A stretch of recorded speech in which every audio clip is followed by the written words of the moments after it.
They're creepy and scary, and fairy tales like give you that chance to like face your fear and then hopefully fight it and conquer it and stuff.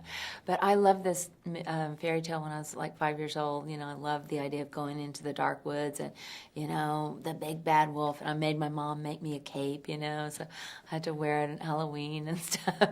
But you know, really Leonardo DiCaprio's company came up with the original idea to go back to the oldest versions of it where there was a werewolf involved, you know, from the 1500s, you know, and do that kind of a new, you know, I guess you could call it a new twist, even though it was really, you know, from the ancient stories. And I just loved what they had created, this crazy, mysterious world, you know.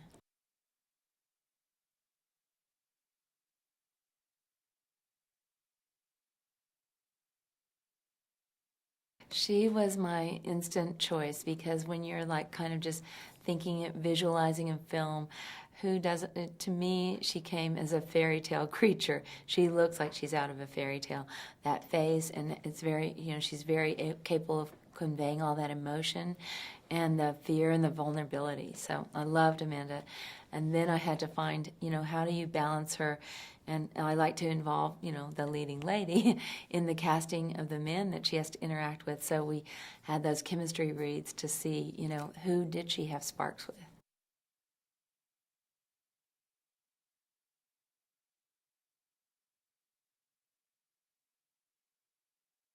In the original fairy tale, the little girl, Red Riding Hood, comes to a fork in the road and she has a choice to keep on following kind of like her pleasure of picking flowers or go straight to her grandmother's house. So in a way, the two men represent that. One of them is the person that she feels like just attracted to physically and mentally attracted to, like her soulmate, and it's so sexy, great connection. That's Peter. And then the other one is the more safe, a good man, and that's the one that her mother wants her to be with. So she has this choice. So the two men kind of represent that part of the fairy tale, the pleasure principle or the reality principle. And so Shiloh is the more mysterious character, you know, that has like a darker background, and we don't quite know what he feels, but he represents, let's run away. In the first scene, they're going to run away and follow their passions. And then Max represents a good person, and he is like a beautiful, good choice that you, so it's a difficult choice between, you know, like super hot, sexy, or super hot, that's a good, wealthy person. Not a bad choice, yeah.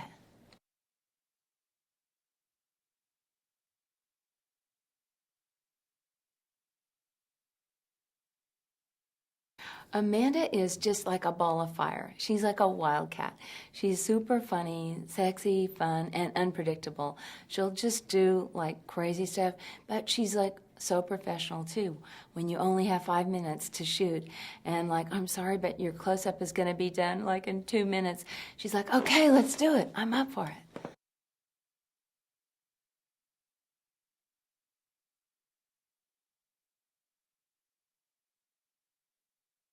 I was so fortunate to work with, you know, one of the two legends. I mean, Julie Christie, Academy Award winning, and just beautiful movies, and still like whip smart and wicked and funny and hot. And Gary Oldman, who's like, you know, we kind of, everybody on the set kind of worshipped him, had a big crush on him because he's just funny and wicked, but he's so powerful and he's so intense at every moment. When the camera's on him, he's there and he makes it convincing and believable. You know, even if he's doing a supernatural movie or an extraordinary movie like Harry Potter or Batman or Red Riding Hood, he takes you right there and you're in it with him.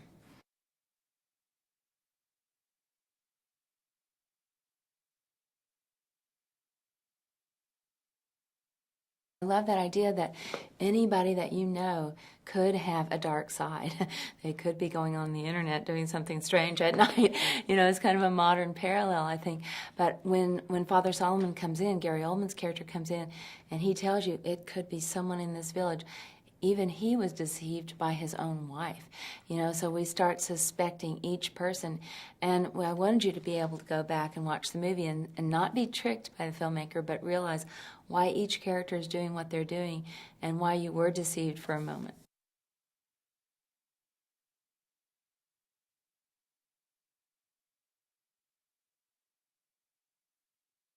Vancouver is stunning. It's the most beautiful place to be, and you've got all the, the waterways and the whales and the forests, so it was a pleasure to be there.